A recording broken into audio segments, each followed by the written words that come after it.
Before we begin this documentary, I have to inform you of a tragic statistic. We have confirmed more than 265 guilty martial arts teachers in America who have sexually abused children or teenagers.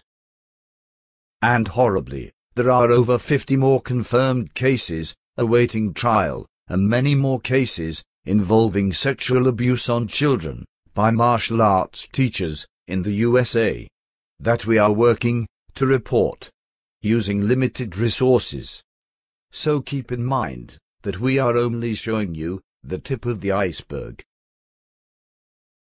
You can search Google for the words karate guilty or martial arts guilty, and you will be absolutely shocked at what you see.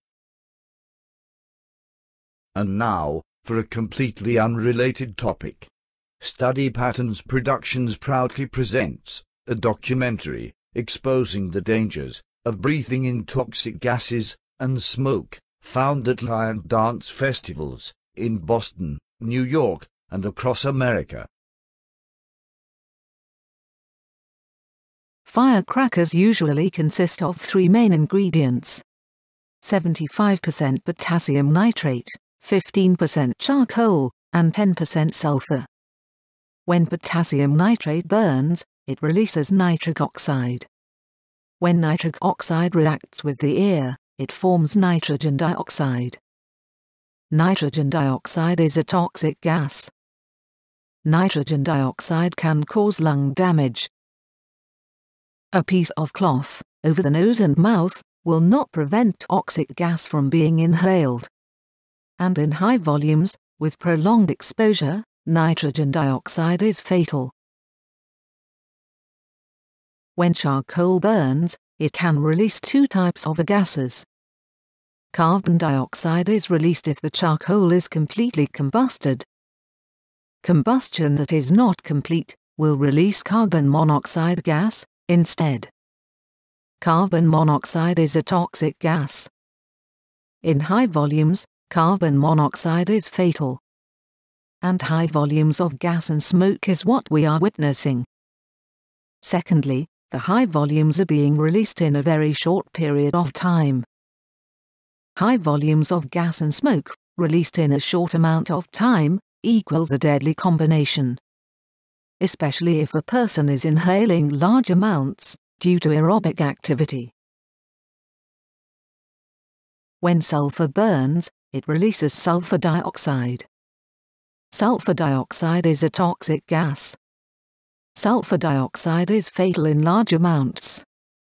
When sulfur dioxide touches a person's moist membranes in the lungs, skin, and eyes, it becomes sulfurous acid, which causes immediate irritation to the eyes and lungs. When sulfur dioxide is inhaled, it can cause lung disease, and can be especially harmful to children, making them more likely to develop lung disease later in their lives. Why would a lion dancer, or any living being for that matter, expose themselves to so many deadly gases, and in such a short amount of time?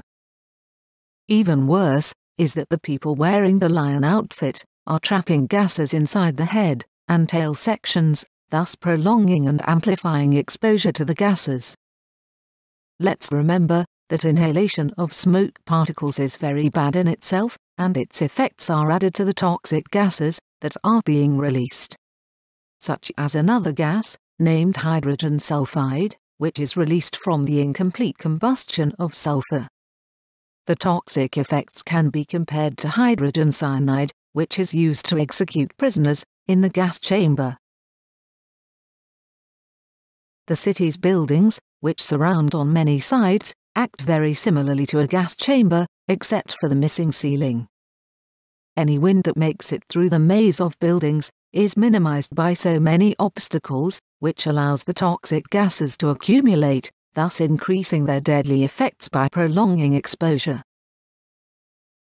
Now imagine how much of these deadly gases and smoke is being inhaled by the lion dancers, and also the other people on the streets, in the course of the day.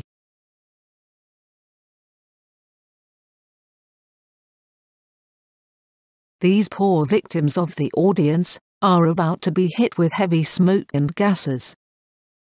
Notice how some of the audience are covering their noses and mouths, because the smoke and gases are irritating them upon contact. Keep in mind that a piece of clothing will not save a person from lung damage that is the result of the gases. The cloth will prevent some of the larger particles from entering the lungs. However, to protect yourself from gases, a gas mask is needed. More importantly though, if you have to wear a gas mask to go to a location, you might want to reconsider going there at all. And what about the residents of the city, who have a giant poison cloud of gas and smoke being sent down the city streets? With such high volumes of toxic gases, you can be sure that this poisonous cloud is traveling a long distance throughout the city, and adversely affecting many of the residents, especially the children, who are more susceptible to gases and smoke inhalation, due to their smaller ear passages.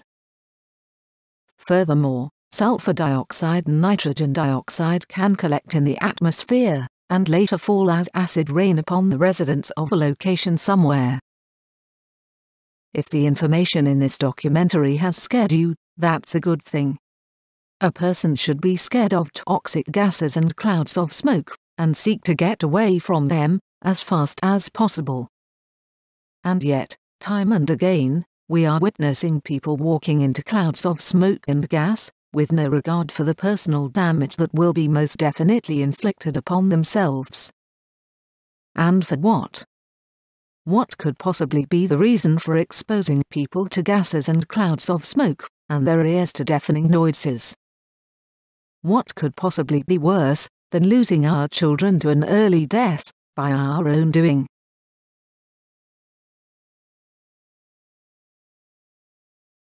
At what point will we decide to prevent our families from being exposed to toxic gases and clouds of smoke? Are we going to wait until our brothers and sisters, our mothers and fathers, and our children, all have lung disease? Will we decide to save our families and neighbors, before they are surrounded by toxic gases and clouds of smoke from burning firecrackers? Is it finally time, as a community, to make the right choices for our loved ones?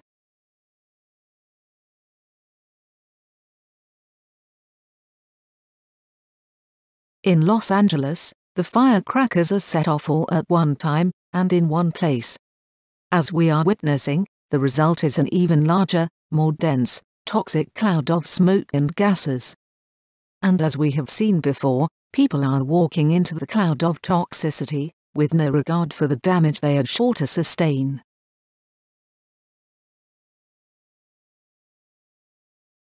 Prepare your speakers, I'm going to play you the sound of these firecrackers for 10 seconds.